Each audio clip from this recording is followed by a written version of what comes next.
Anne Anglaise, professeur d'histoire-géographie, et j'étais le professeur d'histoire-géographie d'Ahmed Dramé et de sa classe de seconde en 2008-2009, cette seconde qui a remporté le premier prix national du concours de la résistance et de la déportation cette année-là.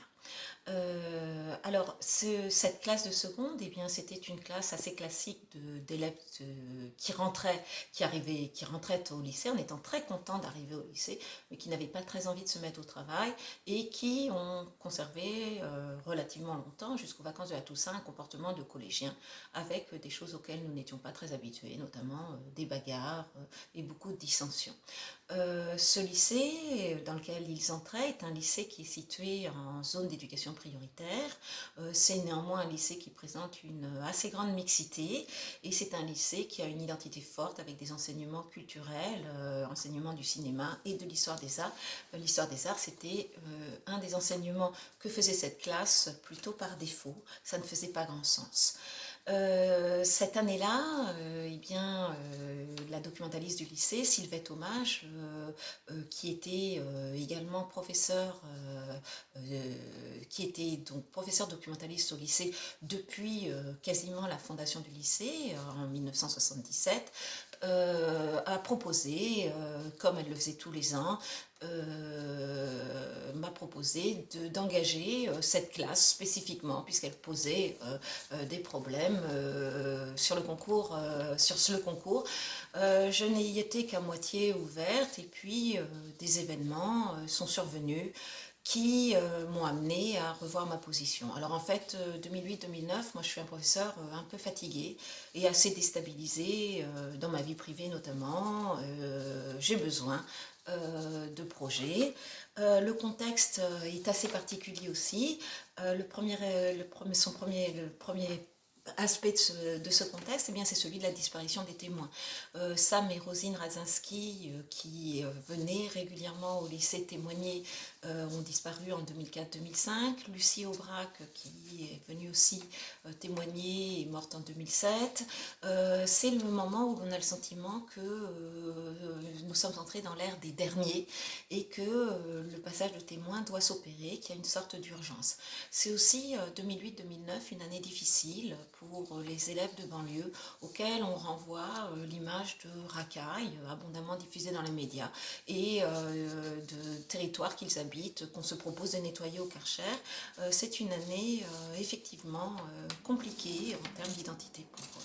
Alors, le sujet proposé cette année-là par le concours national de la résistance et de la déportation, c'est un sujet douloureux, c'est ce qui me faisait hésiter, puisqu'il s'intitule donc Les enfants et les adolescents dans l'univers concentrationnaire nazi, et que ça amène des élèves qui ont déjà des difficultés nombreuses, et bien nécessairement à se pencher sur la disparition et la mort, forcément, d'enfants mis à mort parce que stigmatisés de par leurs origines. Voilà.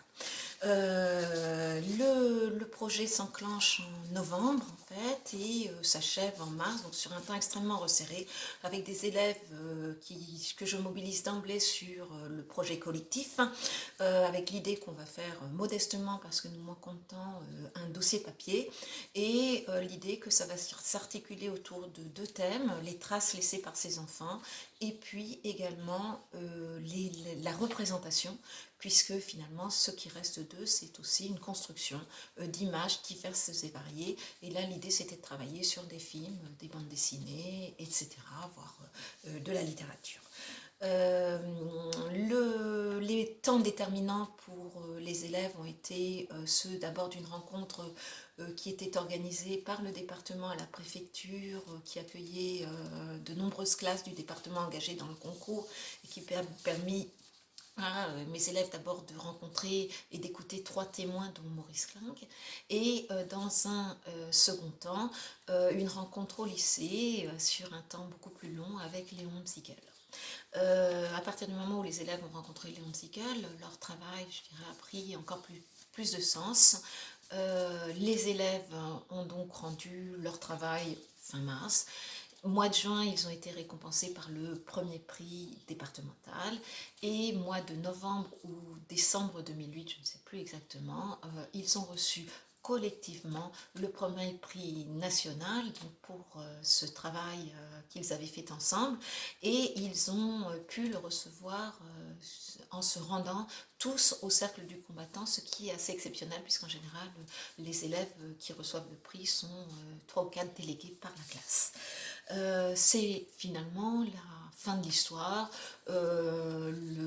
L'établissement ne se fait pas plus de gloriole que ça d'avoir obtenu ce prix. L'affaire est oubliée et nous passons à d'autres choses. Alors, comment on passe comme deuxième temps? Eh bien, cette affaire-là devient un film, et ça devient le film Les Héritiers. Alors, ça se produit avec 6 à 7 années de décalage, été 2012, je crois, je corrige le bac. Non, ça devait être l'été 2013, je corrige le bac, et puis je suis contactée par Marie-Cassine Mention-Char, qui me parle d'Ahmed Dramé. Alors, je n'avais pas tout à fait oublié Ahmed, mais je n'étais pas loin de l'avoir oublié quand même, et qui m'annonce son intention de faire un film d'après l'histoire vécue par cette classe, telle que la lui a racontée Ahmed Dramé, qui se propose donc d'être le scénariste du film avec elle et de jouer dans son film. Je les rencontre et puis j'accepte avec bien sûr après la demande avec l'accord de mon établissement, j'accepte que Marie Castille suive une de mes classes de seconde toute l'année scolaire suivante. Donc je la vois prendre des notes, nourrir peu à peu sa documentation, sachant que cette année-là, je n'ai pas préparé le concours de la résistance et de la déportation avec la classe de seconde dont j'étais professeur principale. À partir du printemps, je commence à prendre conscience que ce film, ça va devenir une grosse machine, les visites s'accumulent, et effectivement, le film est tourné donc pendant les mois de juillet et d'août 2013, essentiellement à l'intérieur du lycée Léon Blum, et effectivement, il s'avère que c'est bien une grosse machine et que ça va être un film grand public.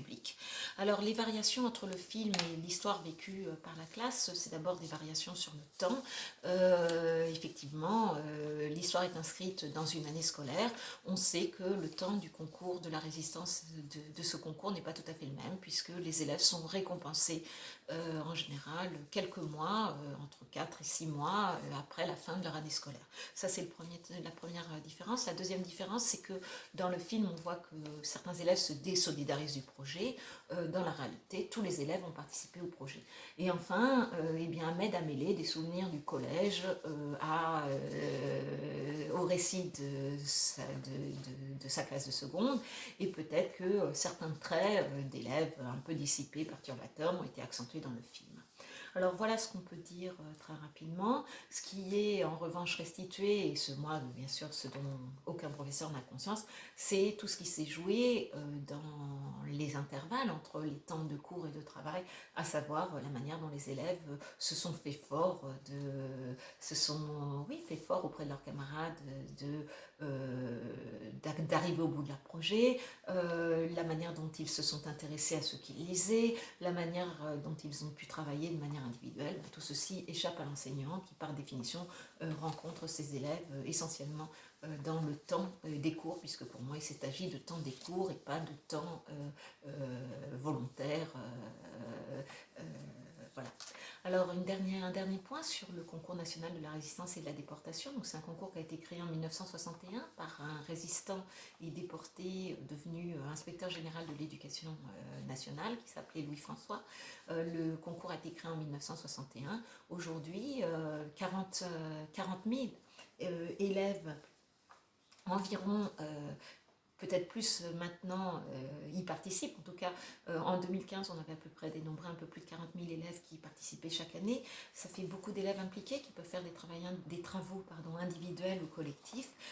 Ces élèves, en général, trouvent sens finalement dans ce projet. D'abord, ils trouvent, l'enjeu de ce projet, c'est finalement de donner sens aux méthodes qu'on travaille dans la salle de classe. L'étude de documents prend un autre aspect quand on travaille sur des listes des internés dans les baraques ou des listes des convois. La confrontation des sources est essentielle. Confronter le récit d'un témoin finalement à des documents plus administratifs permet parfois de rectifier des petites erreurs ou de plus grosses erreurs. C'est également, ça permet de travailler des compétences qui ne sont pas forcément évaluées par le système, à savoir la solidarité, l'esprit de groupe, l'esprit d'initiative, l'autonomie. C'est un concours également qui permet parfois de travailler à plusieurs disciplines et d'être transdisciplinaire ou pas. En 2008-2009, moi j'ai proposé un modeste travail papier et un modeste dossier papier avec mes élèves.